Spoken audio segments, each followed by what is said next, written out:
بسم اللہ الرحمن الرحیم نحمدہ ونصلی ونسلم علی رسولہ الکریم اما بعد السلام علیکم ورحمۃ اللہ وبرکاتہ۔ محترم ناظرین و سامعین کرام، اللہ تبارک و تعالی نے قرآن مجید میں سورہ بقرہ کی ابتدائی آیات میں اپنے تقوی شعار بندوں کی، متقی لوگوں کی یعنی پرہیزگار لوگوں کی چند علامتیں ارشاد فرمائی ہیں۔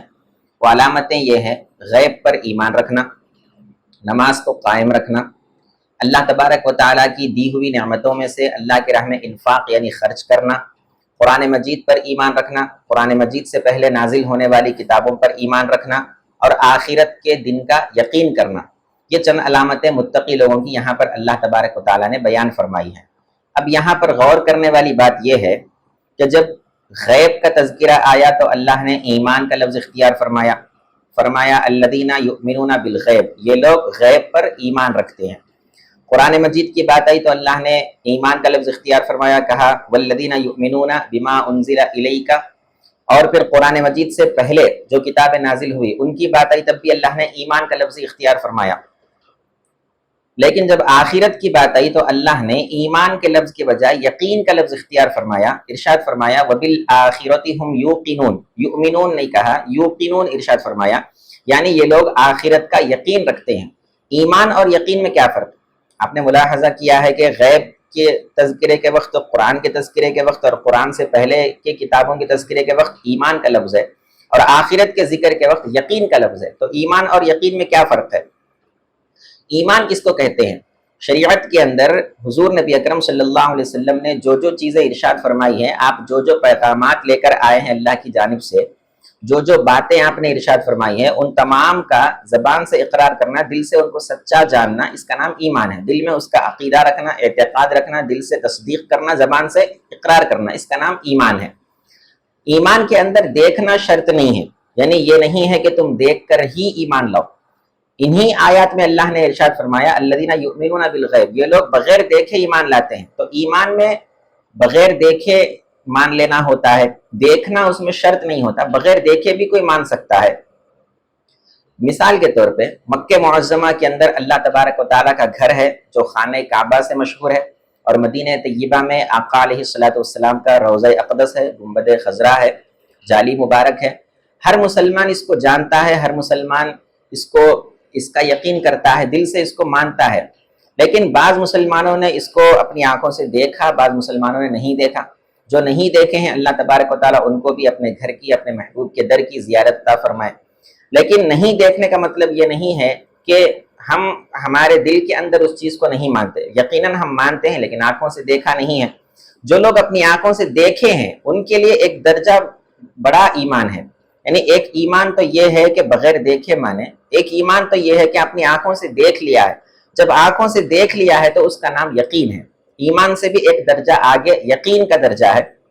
ایمان کے اندر دیکھنا شرط نہیں ہے، دیکھنا ضروری نہیں ہے، بغیر دیکھے بھی ایمان لایا جا سکتا ہے، لیکن یقین کے اندر دیکھنا ضروری ہے۔ جو دیکھتا ہے اس کو یقین کہتے ہیں۔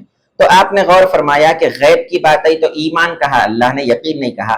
قرآن مجید کی بات آئی تو ایمان کہا، یقین نہیں کہا، کیونکہ ہم نے قرآن مجید کو نازل ہوتے ہوئے دیکھا نہیں، فقط حضور اکرم صلی اللہ علیہ وسلم کے زبان مبارک سے سن کر ایمان لا لیے ہیں۔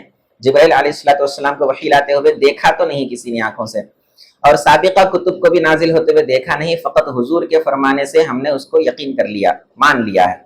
لیکن جب آخرت کی بات آئی تو اللہ نے محض ایمان کے لفظ پر اکتفا نہیں فرمایا، کہا کہ آخرت پر یقین رکھو۔ ایمان رکھنے کا، ایمان تو رکھنا ہی رکھنا ہے، جب یقین کہہ دیا تو اس سے پہلے ایمان خود بخود آخرت کا آ گیا، بغیر ایمان کا یقین نہیں رکھا جاتا۔ لیکن ایک اور اضافی بات یہاں پر یہ ہے کہ آخرت کا فقط ایمان رکھنا نہیں ہے بلکہ آخرت کا یقین رکھنا ہے، اور یقین کے اندر دیکھنا ضروری ہوتا ہے۔ اس سے پتہ چلا کہ آخرت کو دیکھنا چاہیے۔ اب یہاں پر ایک سوال پیدا ہو سکتا ہے کہ آخرت تو ابھی واقع نہیں ہوئی، ابھی تو دنیا چل رہی ہے، دنیا کا اختتام ہوگا، قیامت آئے گی، اس کے بعد عالم آخرت شروع ہوگا، تو وہ تو آخرت کو ابھی ہم نے دیکھا نہیں ہے، تو بغیر دیکھے جب ہم آخرت کو مانیں گے تو وہ تو ایمان ہو گیا، یقین کہاں سے ہوا؟ یقین کے لیے دیکھنا ضروری ہے، تو آخرت کو اب اس وقت کوئی دیکھ نہیں سکتا۔ تو اس کے اندر اشارہ جسمانی آنکھوں سے دیکھنے کا نہیں ہے، بلکہ اپنے علم کے ذریعے سے، اپنے من کی آنکھوں سے، اپنے ادراک سے، اپنے استحضار سے، اپنے خیال سے آخرت کو دیکھنے کی بات ہو رہی ہے، یعنی بندے کے اوپر یہ حال طاری ہو جائے، بندے کی یہ کیفیت ہو جائے کہ بندے کو ہمیشہ آخرت کا ادراک ہو، آخرت کا استحضار ہو، وہ ہمیشہ اپنے علم میں آخرت کو سامنے رکھے، جو بھی کام کر رہا ہے اس کو آخرت نظر آئے، یعنی وہ کام اس کا ایسا ہو جیسے اس کو آخرت نظر آ رہی ہو کہ اس کام کا بدلہ مجھے آخرت میں کیا ملنے والا ہے۔ وہ اچھا کام کر رہا ہے تب بھی وہ ایسے کرے جیسے وہ آخرت کو دیکھ رہا ہو، اپنے من کی آنکھوں سے آخرت کو دیکھ رہا ہو کہ میں یہ کام کروں گا تو مجھے اس کا نتیجہ آخرت میں کیا ملے گا، اس کا ثمرہ، اس کا پھل آخرت میں کیا ملے گا، اچھا ملے گا یا خراب ملے گا۔ اسی طرح کوئی غلط کام یا کوئی گناہ کی طرف بندہ جا رہا ہے، اس وقت آخرت اس کے پیش نظر ہونا چاہیے۔ پیش نظر کا مطلب یہ ظاہری آنکھوں کے سامنے نہیں، بلکہ اپنے علم میں آخرت سامنے ہونی چاہیے، اپنے ادراک میں، اپنے استحضار میں، اپنے من میں آخرت سامنے ہونا چاہیے کہ میں یہ کام کر رہا ہوں تو مجھے اس کا نتیجہ آخرت میں کیا ملے گا۔ تو گویا یہ یقین کا لفظ اختیار کر کے اللہ تعالیٰ بیان فرما رہا ہے کہ صرف آخرت کو مان لینا کافی نہیں ہے، صرف آخرت کا زبان سے اقرار کر لینا کافی نہیں ہے، بلکہ تمہارا حال یہ ہونا چاہیے، تمہارے دل کی کیفیت یہ ہونا چاہیے، تمہارے صبح و شام اس کیفیت میں ہونا چاہیے کہ ہمیشہ آخرت گویا تمہارے آنکھوں کے سامنے ہو۔ جب ہمیشہ ایک بندے کے آنکھوں کے سامنے آخرت ہوتی ہے، آخرت کا عالم ہوتا ہے، آخرت کے مراحل ہوتے ہیں، تو پھر وہ بندہ اللہ کی مرضی کے مطابق زندگی گزارتا ہے، وہ اللہ کی منع کردہ چیزوں کی طرف نہیں جاتا، کیونکہ آخرت اس کے سامنے ہوتی ہے۔ تو یہ یقین کا لفظ اختیار کر کے اللہ بتانا یہ چاہتا ہے کہ ہمیشہ تمہاری آنکھوں کے سامنے آخرت رہے، تمہارے دل میں ہمیشہ آخرت کا استحضار اور آخرت کو ایسے تم دیکھو جیسے کہ ابھی تم اپنی آنکھوں سے آخرت کو دیکھ رہے ہو۔ اس کیفیت کا نام، اس حال کا نام یقین ہے۔ تو یہ حال، یہ کیفیت عام مسلمان کو تو نہیں ہوتی، لیکن متقی لوگوں کو ضرور ہوتی ہے۔ تو ہم عام مسلمانوں کو اس درجے تک پہنچنے کی ضرورت ہے کہ ہم فقط آخرت کو مان کر نہ رکھیں، آخرت کو صرف یقین کر کے، تصدیق کر کے، اقرار کر کے نہ رکھیں، بلکہ ایک حال ایسا پیدا ہو ہماری دل کے اندر، اور ہماری کیفیت ایسی بن جائے، صبح شام ہمارے ایسے ہو جائے کہ ہم کو ہمیشہ ہمارے سامنے آخرت نظر آئے اور آخرت کا استحضار، آخرت کا ادراک رہے، آخرت ہمیشہ ہمارے سامنے حاضر رہے، ہمارے آنکھوں کے سامنے آخرت حاضر رہے، اپنے من کی آنکھوں کے سامنے آخرت حاضر رہے۔ پھر بندہ ہر کام آخرت کے لیے کرتا ہے، آخرت کے عذاب اور ثواب کو مد نظر رکھتے ہوئے کرتا ہے۔